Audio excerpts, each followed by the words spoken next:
Hey guys, welcome back to another video on the Inside Spurs channel. Hope you're looking after yourselves on this Thursday evening. I know there's some football on tonight, so if you're watching it, hope you do enjoy it. We've got an update around the January transfer window and potential lack of funds for January transfer window. Do you have an update on Richarlison's injury, well, fitness I'll call it, as well as potential bad news on the Ndombele loan front. So plenty to get into.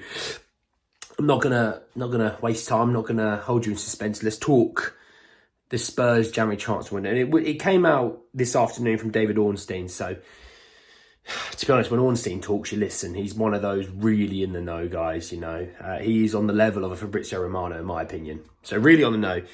And he put this out, and I will put it on the screen so you can read along with me as well.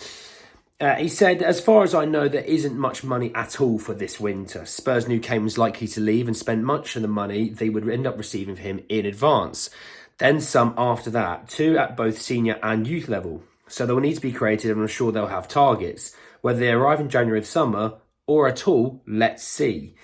There were players they wanted to shift in the summer to create space for new faces, only to see them stay put. I think they may have wanted another centre-back, so that's one to watch, and could even be more pressing if Van der Ven is ruled out for a prolonged period. The reason why I think that's a really, really worrying thing to have read to you, and for you to have listened / read along with, is that we received basically 80, I think it was 86 million for Harry Kane, rising up to 100 guarantees. So we spent obviously pretty much that 86 million between Mickey Van der Ven and Brennan Johnson, right? We then spent another 40 million on James Maddison. Spent another sort of 17, 18 million on Vicario as well. Obviously spent, I think it was like, let's call it 5 million on Ashley Phillips. And I was thinking, Veliz was 13 million. So I think all of that totals up, those guys minus the 2 Van der Ven and Brennan Johnson signings. I think it's somewhere around sort of the 80 to 85 million pound mark. So you're talking about 150 million pounds, 170 million. I think they touted 170, but I'm going to call it about 150 million pounds spent, really. Yes, obviously Kane brought in sort of, 86, Harry Winks, I think, brought in 10 million. Davinson Sanchez in total would have brought in, I think it's up to 10 million, but it's in 5-part installments of, I think, about 2 million or what have you from Galatasaray. And this is what I was saying about how us as fans, we keep talking about buy. And it just doesn't work like that. You have to move players on, because you just can't keep adding and not removing people. And when I say removing people, I mean removing people permanently. So loan deals are all great and all, but they do come back. I mean, let's look at our own loan deals over the last few years. How many have actually continued with that club they were loaned to? You said it there yourself. The answer is pretty much none. So we look at, Reguilon that's on loan, potentially has a break or in January, but I don't think he does. I think he'll be there for the rest of the year because they have injury problems at Man United. You look at, Tanguy Ndombele. I'm going to give you some feedback and some information on him. But for us to really have to start spending, we're going to have to move players on. We talked to Eric Dyer, but he might have to say due to injuries now, because we haven't been able to get someone in. Now, Sanchez left after our window shut. Obviously, the Turkish window continued on for a few days after ours. We haven't actually replaced him, unless they consider Phillips that replacement. I don't know. But if you move the Dyer on, then that brings you the opportunity to bring someone in. Because don't forget, he's got pretty much 6 months left on his deal. So if you loan him out for that 6 months, you can bring someone in. He's not going to be, a big fee signing. It's just not going to happen. So I think there's going to be a real issue, to be honest, in January making any real big signings. We're not going to see a player move in for 40, 50 million. It's just not going to happen. You might see a loan with an obligation for 20, 30 million, kind of like a Kulusevski kind of idea. Or you'll see a Bentancur signing maximum 20 million. I think Spurs signed maybe 2 players in January, but I don't see us spending more than 50 million whatsoever, unless we sell, unless people move on and things like that. But again, it's a worrying sign. Let's talk Ndombele first, because let's talk transfers first. And this came from Sport Witness, who said that Tanguy Ndombele plans to have cancelled the loan turn into something more concrete. Club have already started negotiation with Tottenham to send the player back to Spurs.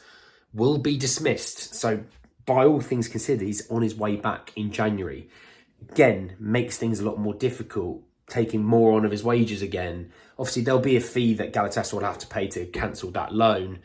Obviously, they are, on the hook for a certain amount of his wages. So if that's the case, we're then having to be on the hook for that. There'll be some sort of fee because they'll be negotiating it now. It's a fall from grace. I mean, I talked about it on Twitter. I was definitely probably one of the first Spurs pages to be ahead of that one, so I'll take my credit for that. It's such a fall from grace. It's such a shame what's happened with Tanguy and Ndombele. But it just adds to the fact that we haven't really got as much money to spend in January as we all think we have. We talk, we have barely spent the Kane money. At some point, you've got to realise we have spent some of the Kane money, if not all of it.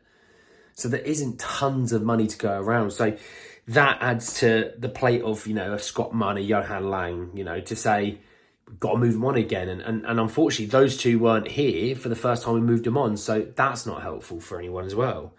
So we'll probably know a little bit more about that in the coming weeks, to be honest. I'm not going to spend time on Tanguy and Ndombele.